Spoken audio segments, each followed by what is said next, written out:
الحمد للمتوحد بجلاله المتفرد، وصلاته دوما على خير الأنام محمد والآل والأصحاب هم مأواي عند شدائدي، فإلى العظيم توصلي بكتابه وبأحمد. أما بعد، فأعوذ بالله من الشيطان الرجيم. بسم الله الرحمن الرحيم. لقد من الله على المؤمنين إذ بعث فيهم رسولا من أنفسهم يتلو عليهم آياته ويزكيهم ويعلمهم الكتاب والحكمة وإن كانوا من قبل لفي ضلال مبين. صدق الله وصدق رسول الله صلی اللہ تبارک و تعالی علیہ وسلم.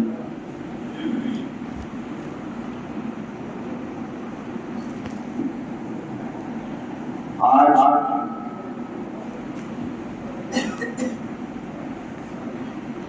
وہ مبارک، بابرکت، سعادت مند اور نصیب والا لمحہ ہے کہ اللہ رب العزت نے ہمیں اس دن میں دو خوشیاں یعنی دو عیدیں عطا فرمائیں. ایک تو وہ عید کہ جس کے بارے میں نبی رحمت شفیع امت صلی اللہ تبارک و تعالی علیہ وسلم نے خود ارشاد فرمایا، یوم الجمعۃ عید، جمعہ کا دن عید کا دن ہے. جمعہ کا دن عید کا دن ہے، مطلب خوشی کا دن ہے. مطلب خوشی کا دن ہے. اور دوسری حدیث پاک میں پیارے آقا صلی اللہ علیہ وسلم ارشاد فرماتے ہیں، ان من افضل ایامکم یوم الجمعہ فیہ خلق آدم وفیہ قبض، کہ تمہارے دنوں میں، تمہارے ہفتے کے دنوں میں، 7 دنوں میں سب سے افضل دن جمعے کا دن ہے. کیوں؟ کیونکہ اسی میں حضرت آدم علی نبینا وعلیہ الصلوۃ والسلام کی پیدائش ہوئی. کہو سبحان اللہ. سرکار نے فرمایا تمہارے دنوں میں سب سے افضل دن جمعے کا دن ہے، کیونکہ اسی دن حضرت آدم کی پیدائش ہوئی.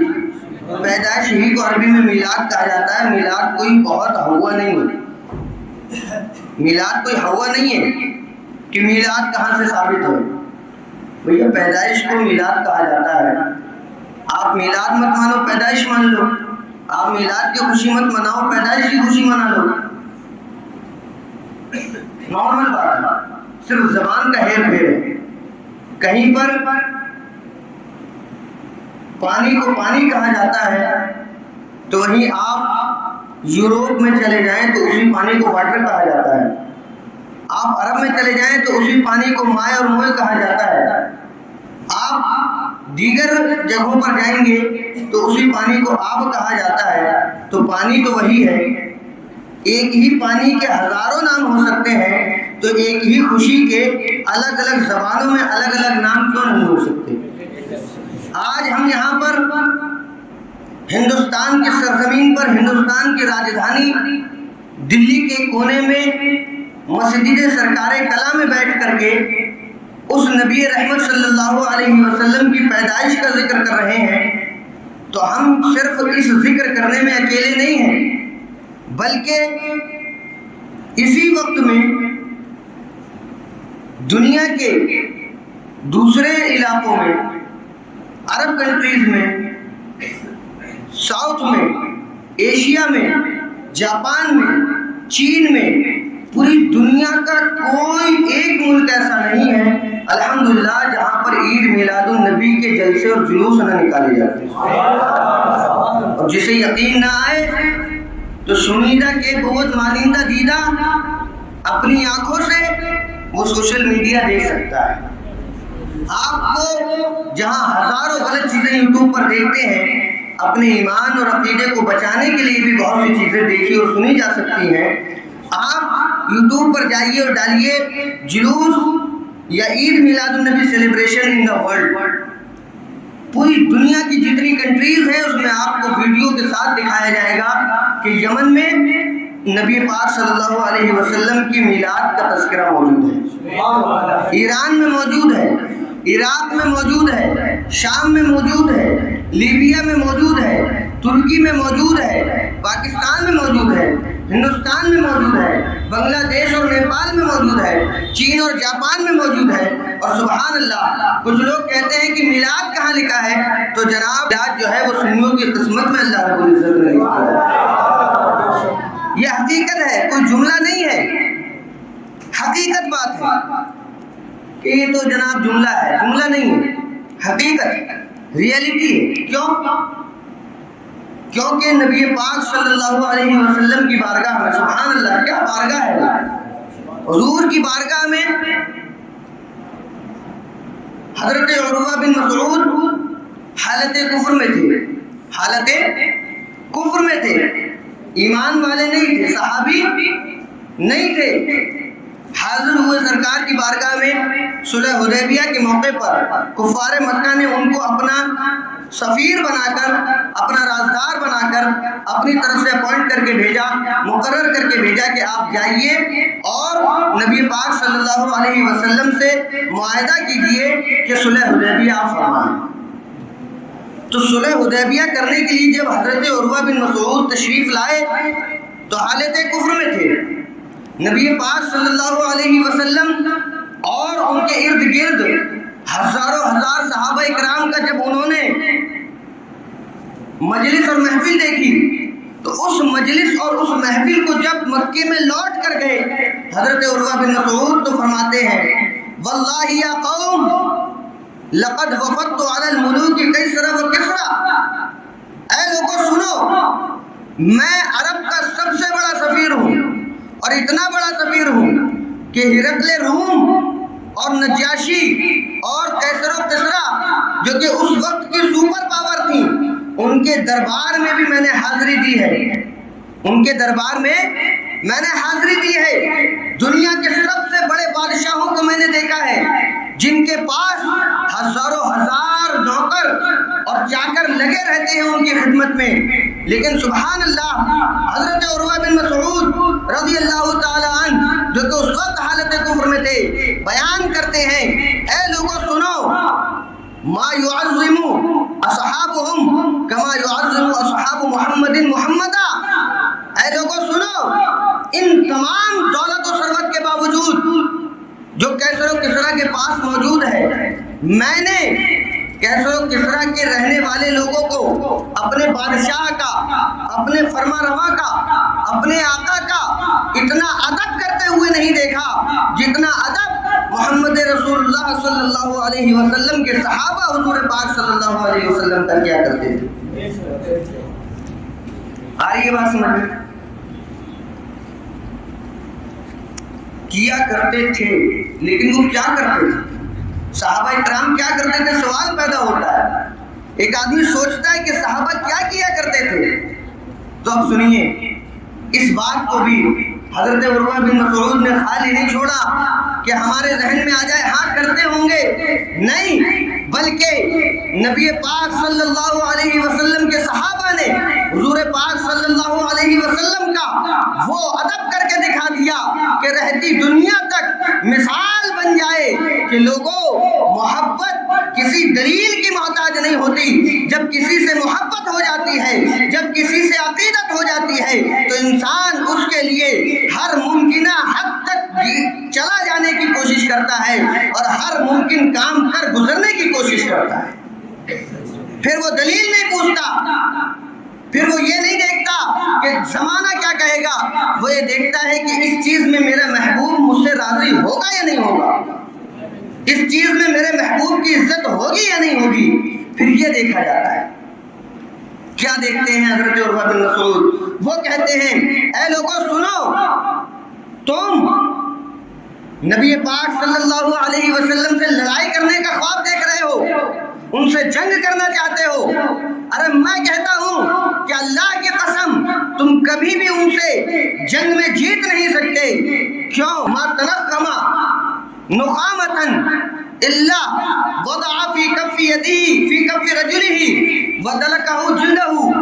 کہتے ہیں اے لوگوں سنو، تم نبی پاک صلی اللہ علیہ وسلم کا معاذ اللہ خون بہانے کی کوشش کرنا چاہتے ہو، ارے وہ نبی تو ایسے نبی ہیں کہ جب وہ اپنے لعاب دہن کو باہر نکالتے ہیں اور زمین پر ڈالنا چاہتے ہیں تو لوگ اس طرح سے ٹوٹ پڑتے ہیں کہ ان کے لعاب دہن کو اپنی ہتھیلیوں پہ لے لیا کرتے ہیں۔ حضور پاک صلی اللہ علیہ وسلم کے ارد گرد صحابہ اکرام کا جماوڑا لگ جاتا، ان کے ارد گرد صحابہ اکرام جو ہدایت کے ستارے ہیں ان کا ایسا تانتا بن جاتا کہ صحابہ اکرام حضور پاک صلی اللہ علیہ وسلم کے مبارک تھوک کو اپنی ہتھیلیوں پر لے لیا کرتے، اور لینے کے بعد کیا کرتے؟ دلکا، اس کو رگڑتے اور اپنے جسموں پر لگا لیا۔ سبحان اللہ، یہ صحابہ کا طریقہ ہے، قرآن میں کہیں نہیں ملے گا آپ کو، حضور کی حدیث میں کہیں نہیں ملے گا آپ کو کہ قرآن میں اللہ رب العزت نے حکم دیا ہو اے صحابہ کی مقدس جماعت میرے نبی کے ساتھ ایسا ایسا کرو، نہیں، کہیں نہیں ملے گا۔ حضور نے خود حکم دیا ہو میرے صحابہ ایسا کرو، کہیں نہیں ملے گا، لیکن صحابہ کرتے تھے۔ کیوں؟ کیونکہ انہیں حضور پاک صلی اللہ علیہ وسلم کی محبت ان کے دلوں میں رچ اور بس گئی تھی، محبت رچ اور بس گئی تھی۔ انہوں نے جانا اور جاننے کے ساتھ ساتھ مانا بھی، اسی لیے امام اہل سنت اعلیٰ حضرت عظیم البرکت مجدد دین و ملت الشاہ امام محمد رضا فرماتے ہیں انہیں جانا، انہیں مانا، نہ رکھا غیر سے کام، للہ الحمد میں دنیا سے مسلمان گیا۔ صرف رسول اللہ کو جاننا کافی نہیں ہے، بلکہ ان جان کر کے رسول اللہ کو رسول جان کر کے دل و جان سے ان کو رسول ماننا بھی لازم ہے۔ ماننا جو ہے جاننے کے بعد ہے۔